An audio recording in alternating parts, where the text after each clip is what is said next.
Beware the mountains. The further you climb them, the closer you get to something that does not want you there. You can ask any experienced mountain hiker or climber, and you'll hear some very odd and often creepy stories. So here are 10 of those stories, scary encounters in the mountains. Remember, you can be in a future video. Just send your story at darknessprevails.org/submit. I'm looking for alleged sightings of the Goatman and the Raven Mocker. Number 1. Devil Cat by Reaper. I recently turned 33, and what I'm about to tell you about is something I hope I never have the misfortune to encounter again. The first time I was told about this creature was by my father, who was 69 years old, and he still swears that this was the most horrifying experience of his life. When my father was 8 years old, growing up in the mountains of southwest Virginia, one source of income was to hunt animals for their furs.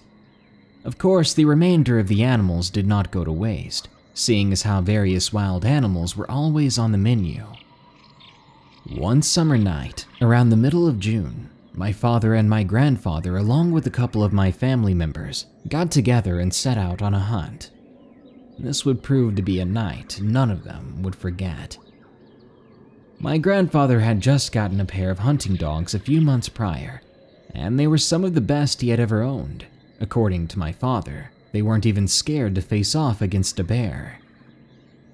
The logging road they were hunting on went for miles back through the woods and had an uphill grade on one side, and the other side just continued down the mountain. Their only source of light was the full moon that night and an old carbide lantern. Their only instruments for the hunt were single round .22 calibers, but the ejectors were messed up, so after every round, they would have to pick up the casing out of the barrel themselves. After a few hours of hunting, and having scored a couple of possums, they decided to leash the dogs and start walking back home. About halfway back, they were coming up on some bushes on the hillside of the logging road when the dogs began to sniff the air and start lunging toward the bushes. "Let 'em go," my grandfather told my father. "We'll get whatever's in those bushes before we get home." My father did as he was told, and the dogs began to run straight for the bushes and out of sight. A few moments later, and there was the most terrible sound any of them had ever heard, coming from the direction the dogs had gone. It was a sound of growling and roars, mixed with the dogs' yelps of pain. Suddenly, the dogs both ran limping from the bushes and cowered around my grandfather's feet. Then they saw what had scared the dogs. A creature leapt out from the bushes onto the logging road, crouching down as if ready to pounce. It glared at them with yellow eyes flickering with the reflection of the lantern. By the light of the full moon and the light of the lantern, they were able to see this thing quite well. The creature was 8 feet long, with a tail that was swaying back and forth around the ground behind it, the same way an angry cat would. It was covered in pitch black fur that was much darker than the night around it. Its ears were pointed and stuck straight up from its head, and in the near darkness, the ears looked more like horns than ears. It had an elongated head, similar to that of a horse, but the mouth was full of razor-sharp teeth, complete with 2 very long fangs. Then they heard a sound that made their veins run cold. The thing screamed like a woman from a horror film, only 100 times louder. It hurt their ears so much that they had to cover them. They then couldn't help but fall to the ground on their knees. My father picked himself up and began to run, but my grandfather caught him by the shoulder and pulled him back. I'm sure if he hadn't, I wouldn't be around to tell you this story now. My father was too scared to use the .22 on the creature. The rounds wouldn't do enough, and he was afraid that it would simply anger it. They were only a single shot as well, and he would not have time in that scenario to dig out the casing and place another one in the chamber. That's when he noticed that the all-black creature seemed to be hesitant and staring at the fire flickering in the lantern and kept just out of the edge of its glow. That was their only saving grace. They stood close together and began to make their way as fast as possible toward home, which I would imagine wasn't very fast, as they all huddled to stay within the glow of the lantern. As they slowly escaped, the creature circled them as they made their way down the logging road. First it would be in front, then behind them, completely silently, then on either side, and from time to time, it would let out that horrifying, ear-piercing scream.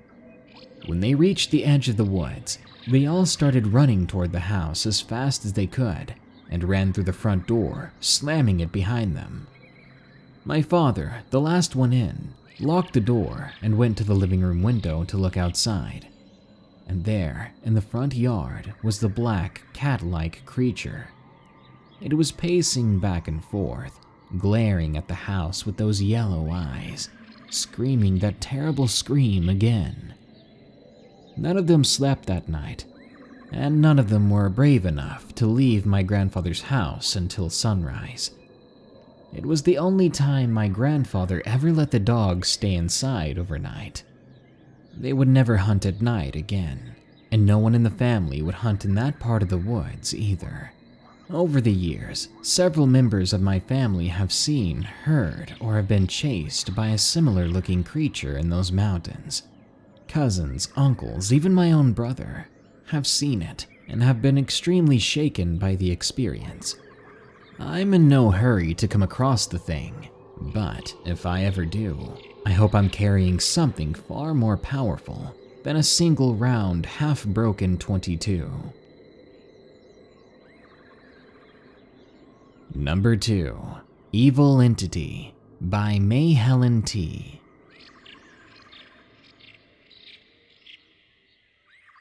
I was 10 years old.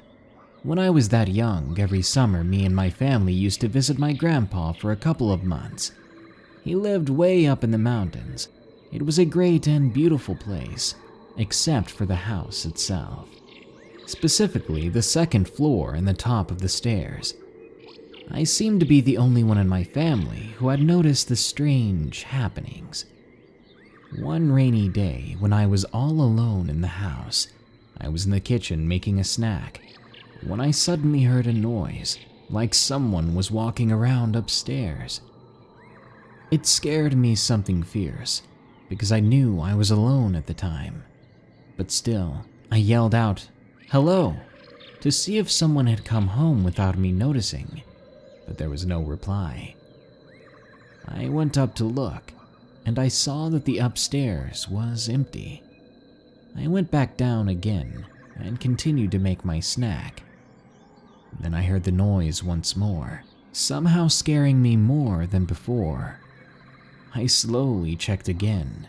Still, there was no one upstairs. I told myself it was just the house, settling or creaking in the wind. I went down and enjoyed my snack, and I was reading a comic. After a while, of course, I heard it again, and this time something had fallen to the floor.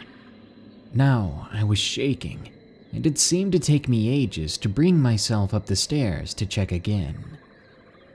This time, the lights that had been on upstairs were out, and the top of the stairs were especially dark. I was scared of the dark at that age, aren't most kids? I remember looking up the stairs, and what I saw, what I remember seeing, still scares the living daylights out of me. There was a dark figure with eyes glowing red. It was looking down at me and smiling. I couldn't bring myself to move even an inch, and all I heard was growling. When I could move again, after what felt like hours, I ran outside and I stayed there until my grandpa came back home. I told him what happened, and he didn't believe me, nor did anyone else in the family. I didn't mention it again, afraid they would grow irritated with me, or even mock me. But after seeing it once, I continued to see the figure at the top of those stairs, especially if I was alone in the house or if the lights were out.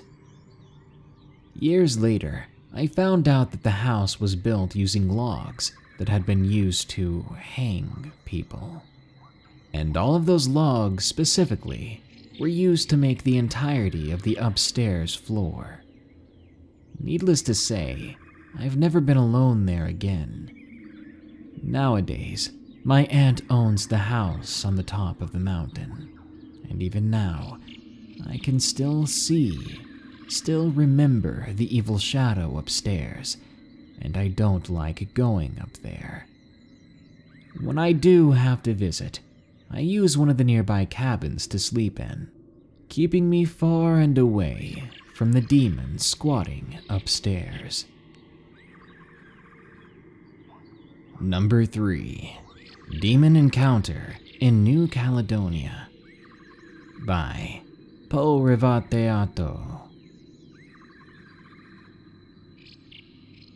I'm a 22-year-old French-Canadian woman from Quebec City, and last year, I experienced something out of the ordinary.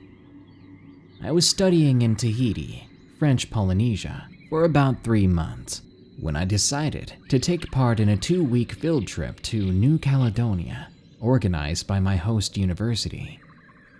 Before joining the trip, I had little knowledge of New Caledonia and the culture of the people who lived there. Many of my Tahitian friends were somehow a little uncomfortable with staying on Kanak's lands due to former tribal rivalries and magic practices. But I, personally, didn't think too much of it. As I said, I knew little about the Kanak native culture at the time, and I thought they were only anxious or superstitious about leaving the island for the first time. The first week of the trip was amazing. We had so much fun discovering Nomea during the day and partying at night. Then for the second week, we left the capital to travel the center of the island, where we would stay a couple of days in the mountains in a nice camp. I shared a room with my colleague, Kat, from Quebec, who was part of the exchange program in Tahiti, like me. One night as our group was heading back to the camp from the restaurant we had enjoyed a nice meal at, I was blown away by the stars in the sky. I had never seen so many in my life. They were shining and sparkling. I stopped walking to gaze up at them, and that's when I felt something weird on my left bare foot. It was a sensation I'd never felt before, as if something was caressing my foot with a million tiny needles. Then I felt a powerful sting, followed by an intense rising pain on the top of my foot. I immediately let out a scream of pain, and tears were rushing down my cheeks. It was so bad, my Tahitian friend Howell ran to me and carried me back to the camp. My teachers ran over to me, wondering what had happened. When they saw my foot, it looked like it had gotten a centipede bite. One of them began to suck the venom out of the wound. I couldn't stop crying. I was in so much pain and angry that I didn't get a chance to see the thing that had bitten me. South Sea centipedes are venomous, but they can't really end you. They just hurt a lot. Another Tahitian friend of mine, Vi, came running and poured a Chinese remedy over my foot, and I felt the pain dim down a little bit. There was nothing more we could do that night about the incident, so I went to sleep, hoping that the next day I'd feel better. Kat was already sleeping when I went to bed. I managed to get myself into my bunk, and I fell asleep immediately. It wasn't long before I woke up with an uneasy feeling.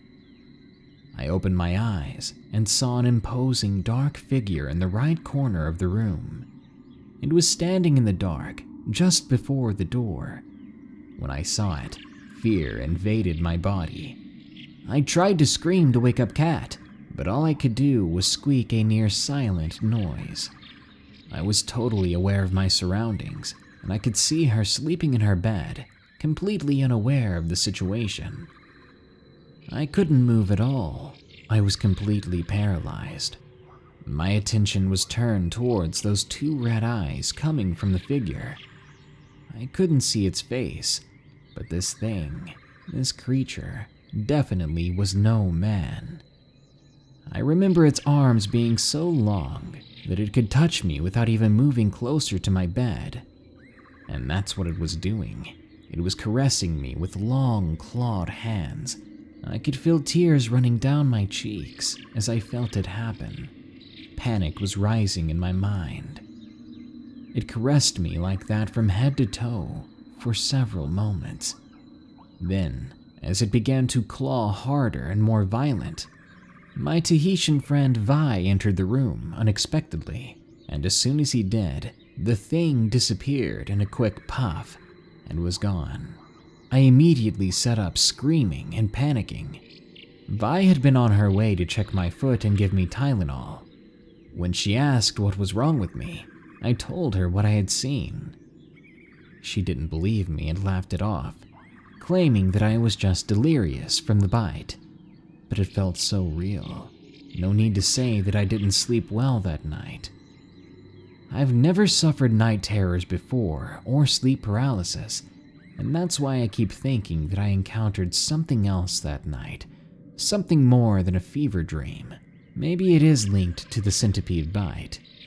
I've been doing research on the significance of centipedes in the Kanak culture, as well as the Tahitian culture, but nothing matches the description of the event that night. Ever since then, I refer to centipedes as demon creatures, and to this day, I refuse to walk barefoot outside. Number 4. The Mysterious Children of the Mountain by Homer O. I was in high school when my dad planned a trip to visit our grandparents in the Catanduanes, a province here in the Philippines. When he asked us to come with him, we were pretty excited since it would be our first time there. We could have rode a plane there, but we didn't want to miss the chance of witnessing different breathtaking views.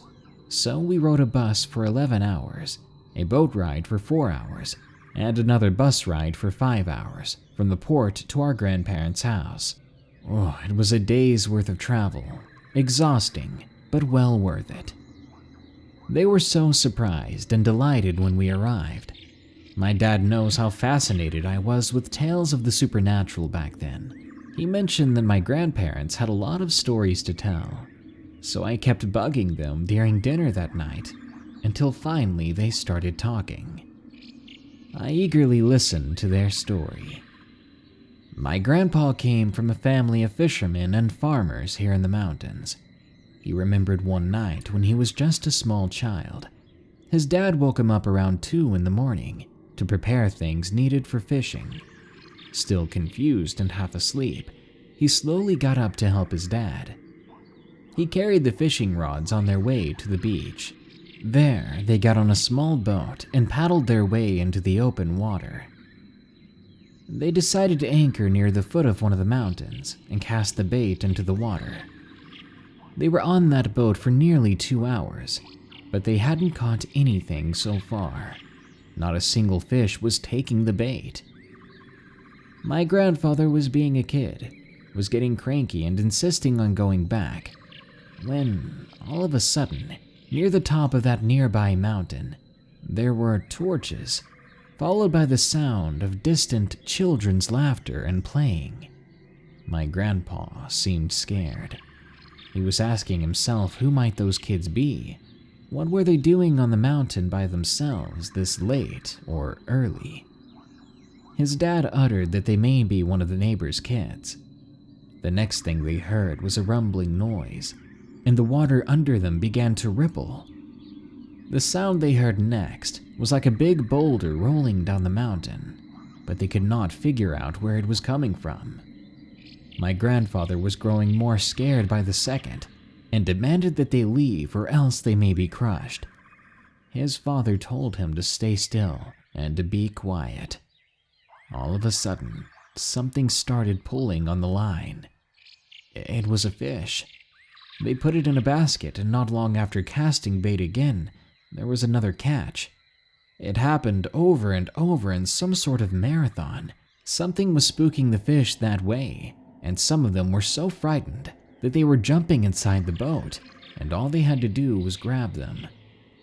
When the basket was full, the rumbling sound disappeared, and the water grew calm again. Those children's laughs and torches in the distance vanished one by one, as if they had been going inside a cave or had been blocked off by something. They went home puzzled, but happy nonetheless. The next day, his dad asked the neighbors to find out if any of their kids were on the mountain that morning. They told him that no one had been there, and nobody goes there, especially at night. Nevertheless, whoever or whatever they were, my grandfather appreciated the help. Number 5. The Beast of Mount Ophir. By Horrible Experiences. I live and grew up in Malaysia, and this story is about a mountain in Malaysia called Gunung Lelong, or Mount Ophir. There are myths and legends revolving around this mountain, such as the legend of Puteri Gunung Lelong, where the Sultan had heard of a celestial princess's beauty and desired to marry her, but she gave him 7 impossible conditions. That's a common legend that you can search up on the internet, and just one story from the region. This story, though, was told by my father. When he was a child, his parents always brought him and his siblings to the mountain, not for hiking, but to go to the waterfall and bathe. My grandparents were poor and could not afford video games for my father and his siblings, so every holiday they would bring my father to Gunung Lelong's waterfall to bathe and enjoy. But they never went hiking, and my grandparents would never let them. Because, legend has it, there was a beast living on Mount Ophir. They say it's a woman who can transform into a lion. It is said that she is immortal because it was a punishment from God to her. God didn't want her to be reborn as she was evil, so she haunts the mountains for eternity. The woman targets men. Many expert hikers who have gone on the mountain ended up getting lost, many of which were never found. Those that did find their ways back came to tell this tale. My father's best friend was one of them. He was in the Scouts. He had gone camping in the mountains a few times. Each and every time, he reported seeing a strange animal. But as they were in a big group, the strange creature seemed to keep its distance and only watch. One day, my dad was driving and had his friend sitting at the passenger side. His friend is Wiccan and believes in things normal people can't sense, and my father happened to be driving past the mountain. All of a sudden, my dad's friend had a panic attack. He said he had seen something dark roaming across the mountain, and that he did not want to go any closer. The thing was, at the time, no one had told him the legend. It was only then, after he said that my dad told him about the beast of Mount Ophir. After everything I've heard, you better believe I'll be avoiding the mountain. No hiking for me. Number 6. We Called It Jeffy, by Mr. Drake. It was around May of 2008. It was me and some of my friends. We were all hanging out at Sam's house. We were 14-ish at the time. At some point, it started getting dark, so we started to tell each other scary stories. I think it was Doug who said, "Hey Sam, What about that thing you and Kyle saw a few years back? Now at this time, I'd known Sam for just about 2 years. I knew him very well, but he had never spoken about anything paranormal before. Usually, he changed the subject very quickly. At this point, Kyle excused himself and walked away, visibly pale. Then the other Kyle said, "Yeah, that's right. You guys didn't even go home that night you came to my house." Sam was nervous as he looked around and tried to change the subject. However, we were teenage boys who wanted dirt, so he caved. According to him, he and Kyle were on their way home from our friend Taylor's house. When they reached the bottom of the hill on that particular street, they saw something. I don't recall what time of year he said it was, but he said it was foggy that day, and it got dark very early. They continued the story. There it was, crawling right across the street. No noise, no dramatic music, of course. The creature had long, stringy black hair, pale white skin, and it walked like its bones had been broken. It was unnatural and unnerving. At one point it stood up and looked right at us, and with one of its long bladed fingers it seemed to wave at us, just with that single finger, like getting onto a child who was in the cookie jar. Then it shushed us and continued crawling across the road. After that, he said they ran to Kyle's house and spent the night there. The only way back to their houses was through dense woods or miles to the main road. Well, when they woke up, other Kyle's stepdad overheard them retelling the events from the previous night, and to their shock and dismay, he had said to them, "So you guys saw Jeffy, huh?" He went on to tell them every morning when he got up for work, he would see the pale figure of that thing in the woods behind the house while making his coffee. So from then on, whenever he told the story, he would refer to it as Jeff or Jeffy. It wasn't until 2013 that I personally found out that people all over had seen the thing. I started to piece it all together. Multiple people in my own neighborhood, as well as a couple of people in town, said that they had seen something weird. Without mentioning the whole Jeffy tale, one random person told me his story and described the same creature word for word. In the summer of that year, I was exploring and decided I wanted to see if the drain under our street connected to the other side. If so, I thought it'd be a cool place to hide things. I was 14 and lived in the North Georgian mountains. I was too chicken to do it alone, so I talked Sam into doing it with me. We grabbed a flashlight and 2 walkie-talkies, and we walked to the bottom of the mountain. We both climbed down, and I somehow convinced Sam to go first. Now, I honestly expected us to shine the flashlight and just see the end of the tunnel or a log blocking it or something. After all, this was a small 1-lane road. He headed in, and I stood at the entrance. After getting our fill over breaker 19s and copy that over, it started to get weird. He started crawling a while ago, and I could no longer see him, and I could barely hear him except through the walkie-talkie. But I could tell that he was getting scared, so I headed in behind him. I reached him after a few seconds, but at that point I could no longer make out the exit. We both couldn't see the other side, but we kept crawling, pushing ourselves further, but we were starting to feel concerned. By now, we would have reached the other side of the road, because it wasn't that wide. So where were we headed? It was at that time we began to see bones. Not a lot, mind you, just a few scattered here and there, small ones actually. But then my skin tightened with goose pimples as I saw these large gashes cut into the sides of the steel drain pipes, 4 slashes on each marking. At first, I told myself they must be from when the pipe was installed, and it just got banged up. But the cuts were from the inside out, so maybe a bear got in here and got angry? It still didn't make sense to me. I told Sam what I saw, and he looked over at the gashes. and we both screamed like little girls, running out of the pipes as fast as possible.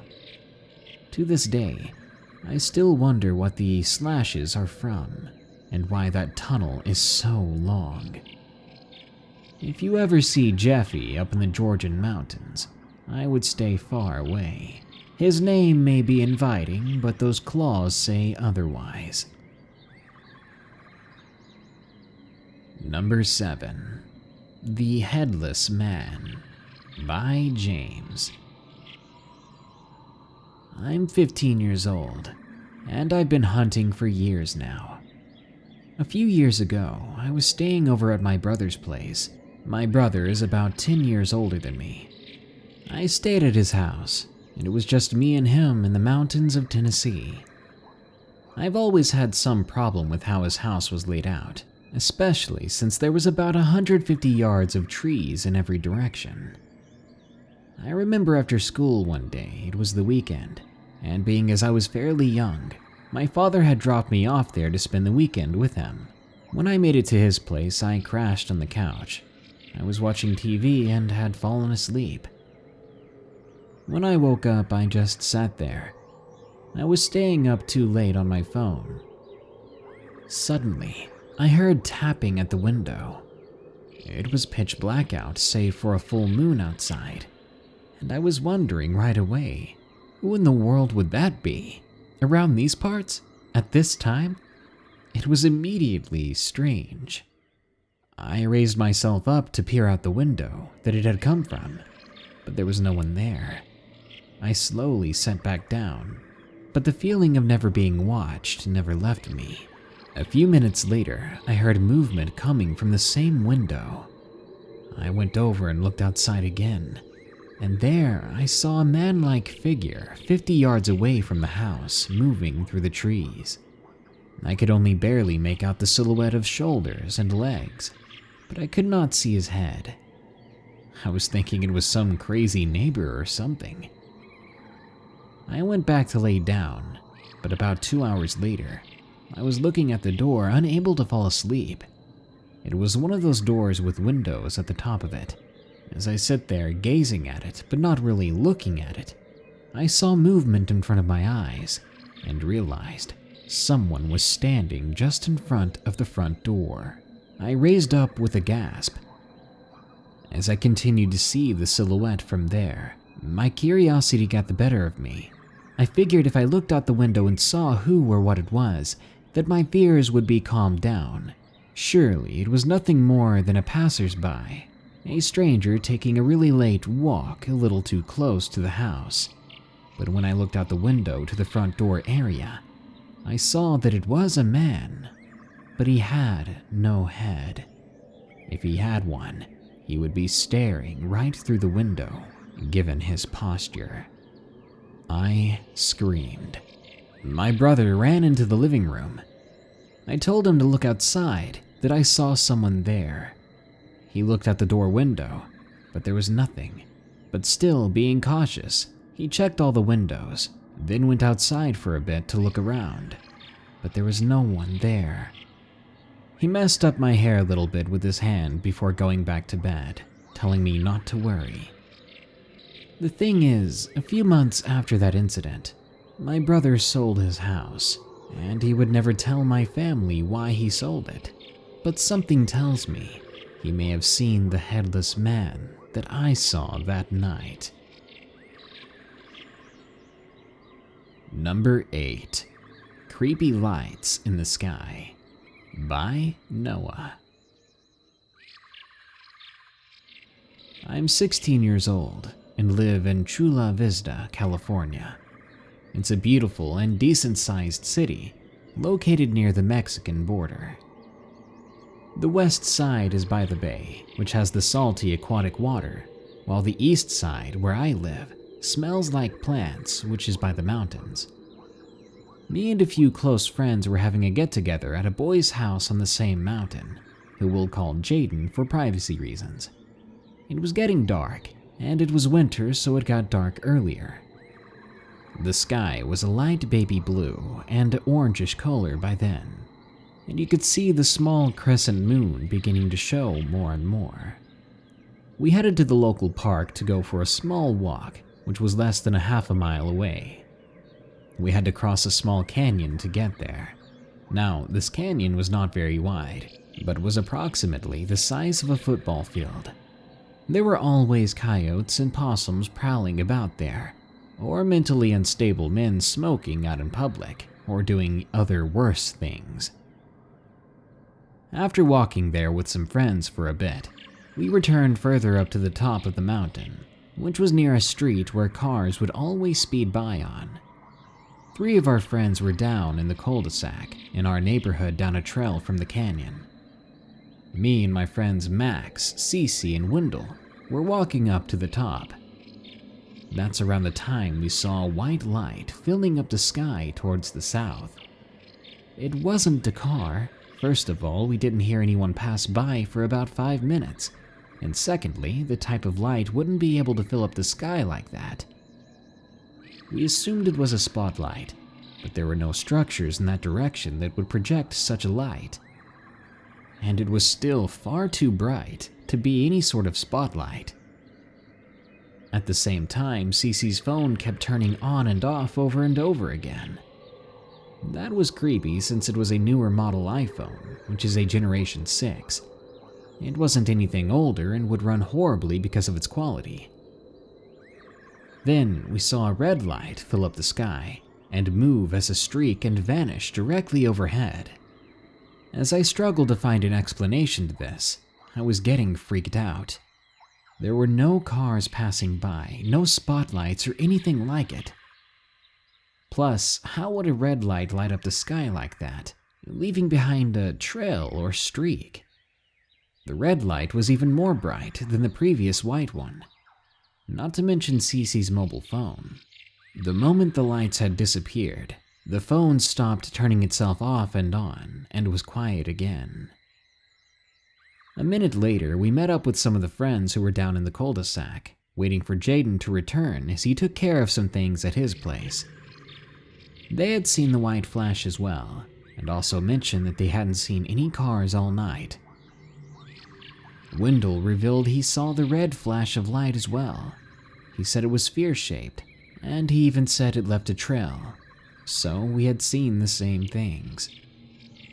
After that, we charged up Cece's phone and went on with the night as if nothing happened, though it was at the back of my mind the entire time. Number 9.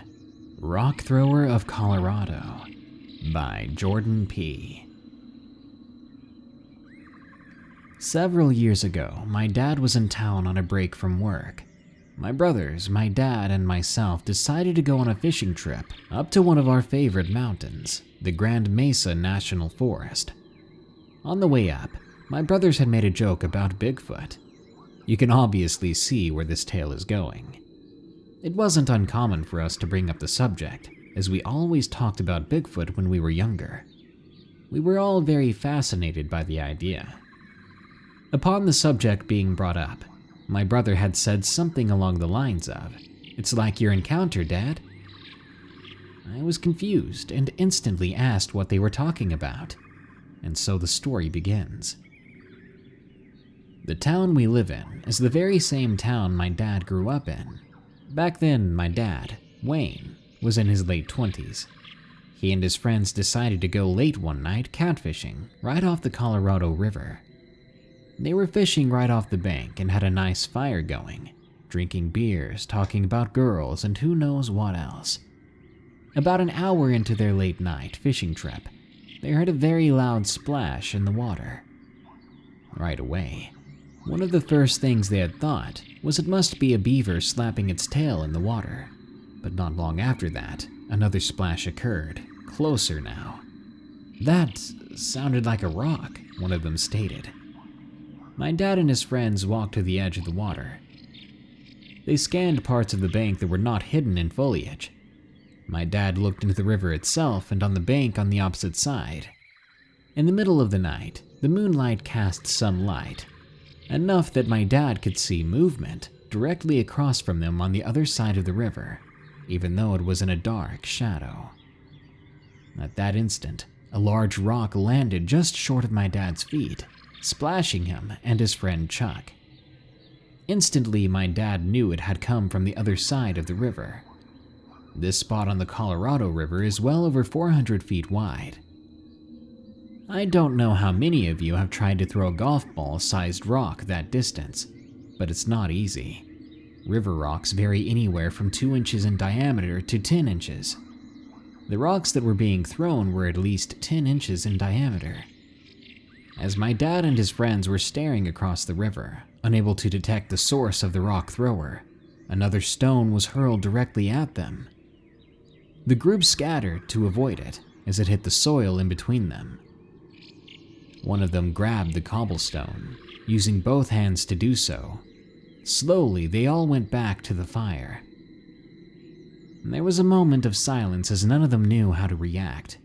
Finally, Lopez spoke, saying, "Who in the world can throw a rock like that across a river that big?" An obvious question, but one they were all thinking. A few moments passed and it seemed to stop.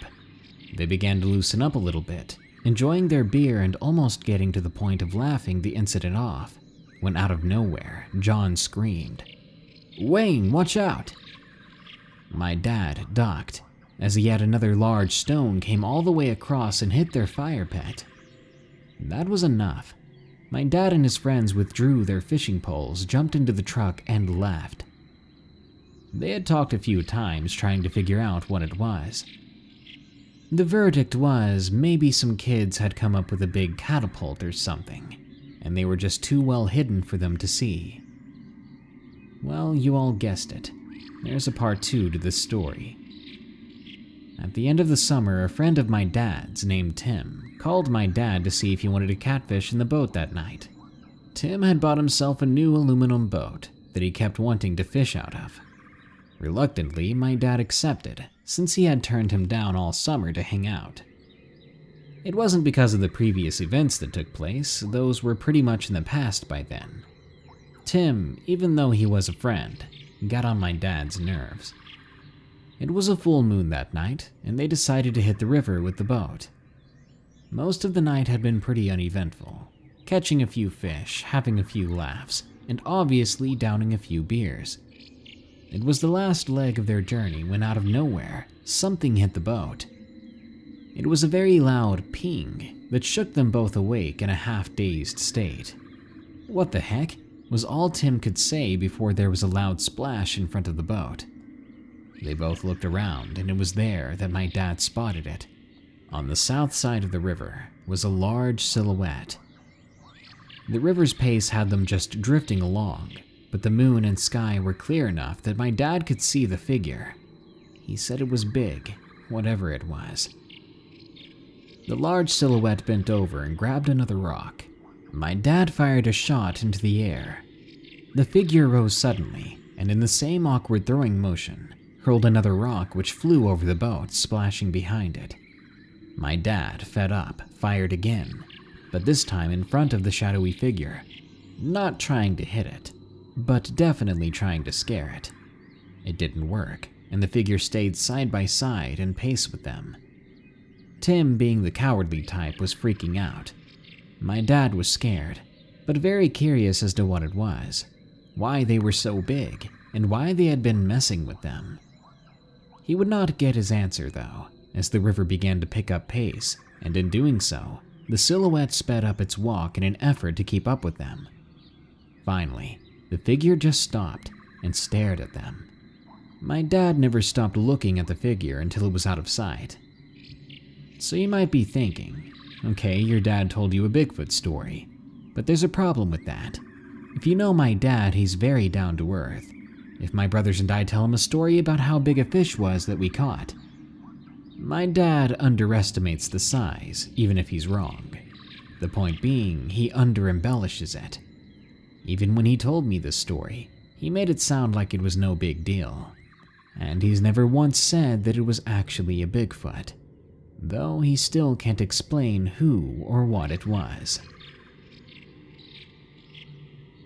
And number 10, That Creature in the Woods, by Carlos. This happened when I was backpacking with friends through rural Arkansas high in the mountains. We were backpacking with fellow church youth.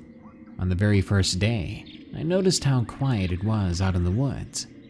It was sort of an empty kind of quiet, as if all the animals and bugs had gone on vacation. Growing up in the country, you never hear anything like that, so it was strange. After a long and tiring 5 hours of walking, we finally decided to stop and rest for the night. The guys in the group, being young and stupid, decided to explore before it was dark, and we ended up finding a cave around 30 feet away from the camp. The cave was empty, but entertained us for a while. After that, we went to eat dinner, and for some reason we didn't make a fire. After dinner, our counselor told us that we needed to use the buddy system when going out into the woods, especially when using the bathroom, and after that we all went to bed. That night, I woke up with a very bad urge to pee. Thinking that I'd be fine and not wanting to wake anyone up, I decided to go alone. I climbed up the nearby hill to pee behind a tree near the top. Now I know it was a bad idea, but I was half asleep. As I was going up, I heard a branch break nearby. It startled me pretty bad, but I assumed after hearing no sounds afterward that it was just an old or decayed branch. But a few moments later, there is a low and guttural growling nearby. It was very close, and as soon as I was done, I raced down the hill in a panic. As I sped by a figure that was nearly 6 feet tall, I realized that I had run in the direction that the sound had come from. I didn't turn to look back at the figure. Already terrified that I had run towards it, I ran into my tent and stayed covered in my sleeping bag for the rest of the night. Luckily, I didn't see or hear anything after that. My friends didn't believe me, but that doesn't change what I saw.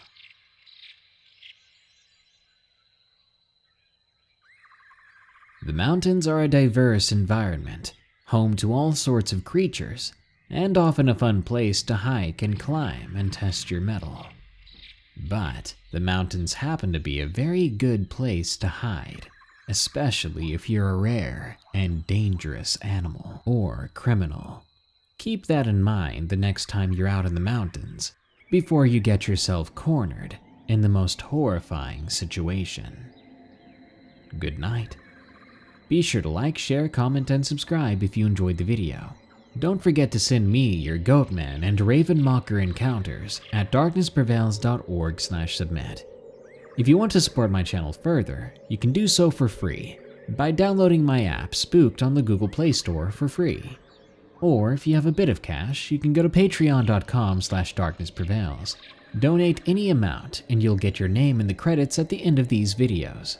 If you can afford it as well, you can click the shop button below or go to morbidmonsters.com to buy some creepy cool merchandise, like shirts and mugs. As usual, here are my 5 favorite early comments from the previous full video. About 10 creepy security guard confessions. Big Boss says, Daddy Darkness, have you ever played Metal Gear Solid? Don't hate me, but I haven't yet. But that just means I can experience it fresh, so maybe you're jealous. Diego Garcia says, more deep web stories please. With the new Unfriended Dark Web movie coming out, or it's already out, I can't remember, yeah, that'd be a pretty good idea, though I'm not a huge fan of dark web stories. Christopher McCauley says, 5 nights at Darkness Prevails? Well, more like 5 minutes. It really disappoints my wife. D. Threestany says, I've been looking forward to this all day. Have a good vacation, Bryn? It was fun hanging out with family that I never get to see, but I do not like going to the beach. And Cody Gamer says, commit suicide. You got it, Cody, as soon as I figure out what the heck that is. Anyways, guys, thanks so much for tuning in to another Darkness Prevails banger. More scary stories are coming soon. Here are the credits to my patrons who continue to donate to support my channel. Until next time, this world is a strange one, so stay safe out there and stay creepy.